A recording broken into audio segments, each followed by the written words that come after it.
சென்னை கிண்டியில் உள்ள கவர்னர் மாளிகையின் முன்புறம் பெட்ரோல் குண்டு வீசிய வழக்கில் ரவுடி கருக்கா வினோத் என்பவர் கடந்த சில மாதங்களுக்கு முன்பாக கைது செய்யப்பட்டார். இது தொடர்பாக NIA அதிகாரிகள் தொடர்ந்து விசாரணை மேற்கொண்டு வரும் நிலையில் வேறொரு வழக்கில் கருக்கா வினோத்தை ஜாமீனில் எடுத்த தேனாம்பேட்டை குடிசை மாற்று வாரிய குடியிருப்பில் வசிக்கும் 37 வயதான நதியா என்ற பெண்ணின் வீட்டிலும் NIA சோதனை நடைபெற்றது. கிணறு வெட்ட பூதம் கிளம்பிய கதையாக கருக்கா வினோத் பெட்ரோல் குண்டு வீசிய வழக்கு குறித்து விசாரணை மேற்கொள்ள சென்றபோது குடும்பத்தோடு நதியா பாலியல் தொழில் செய்து வந்ததும் பள்ளி மற்றும் கல்லூரி மாணவிகளை வலுக்கட்டாயமாக பாலியல் தொழிலில் ஈடுபடுத்தி சொகுசான வாழ்க்கை வாழ்ந்து வந்ததும் தெரிய வந்தது. நதியாவின் செல்போனில் மாணவிகள் உட்பட பல பெண்களின் ஆபாச வீடியோக்கள் கேலரியின் ஸ்டோரேஜையே நிறைத்திருக்க அதிர்ந்து போன NIA அதிகாரிகள் உடனடியாக விபச்சார தடுப்பு பிரிவிற்கு தகவல் அளித்துள்ளனர். இதனையடுத்து அங்கு வந்த விபச்சார தடுப்பு பிரிவு போலீசார் நதியாவிடம் விசாரணை மேற்கொண்ட போது அதிர வைக்கும் பல தகவல்கள் வெளியாகியுள்ளன. 3 திருமணங்களை செய்து கொண்ட நதியா தற்போது 3 கணவர்களோடும் சேர்ந்து வாழவில்லை.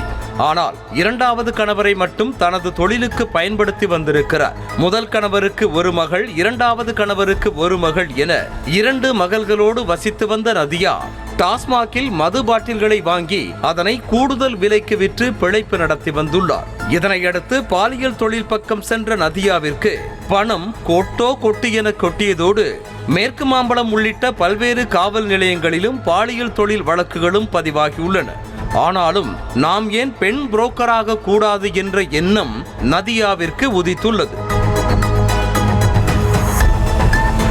அதற்கு பள்ளி மாணவிகளை பலிகடா ஆக்க நினைத்த நதியா கல்லூரி சென்று கொண்டிருக்கும் தனது மூத்த மகள் மற்றும் +2 முடித்துவிட்டு கல்லூரிக்கு செல்ல காத்திருக்கும் இளைய மகள் ஆகிய இருவரையும் பகடைக்காயாக பயன்படுத்த இருக்கிறார். தனது மகள்களின் தோழிகளிடம் இன்ஸ்டாகிராமில் அக்கறையாக பேச ஆரம்பித்த நதியா தந்தை இல்லாத மாணவிகள் மற்றும் ஏழ்மை நிலையில் உள்ள மாணவிகளை டார்கெட் வைத்து உதவுவதைப் போல பேசியிருக்கிறார். அதாவது நடனம் கற்றுத்தருவதாகவும் அழகு கலையை கற்றுக் கொடுத்து பியூட்டி பார்லர் மற்றும் புக் ஷோரூமில் வேலை வாங்கி தருவதாகவும் கூறி மாணவிகளை சிக்க வைத்திருக்கிறார் நதியா.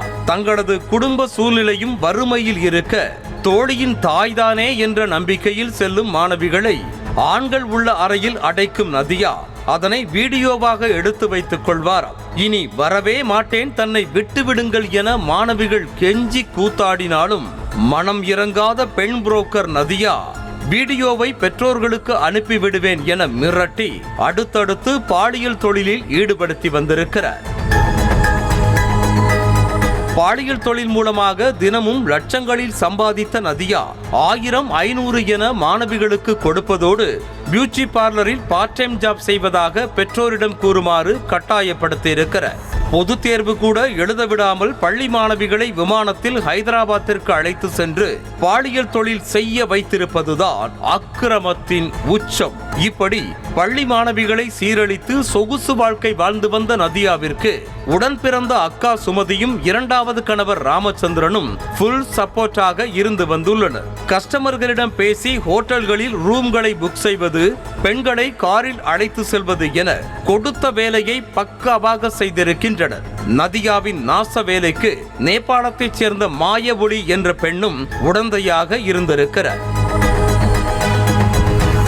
ரவுடி கருக்கா வினோத்தை நதியா ஏன் ஜாமீனில் எடுத்தார்? ரவுடி கருக்கா வினோத்திற்கும் நதியாவிற்கும் என்ன உறவு என்ற விசாரணையில் இறங்கியுள்ள போலீசார் யாராக இருந்தாலும் கண்மூடித்தனமாக மாணவிகள் நம்பக்கூடாது என்றும் அப்படியே நம்பி ஒருமுறை நடக்கக்கூடாதது நடந்தாலுமே பயந்து கொண்டு பெற்றோரிடம் எதையும் மறைக்க கூடாது என்றும் அறிவுரை கூறுகின்றனர்.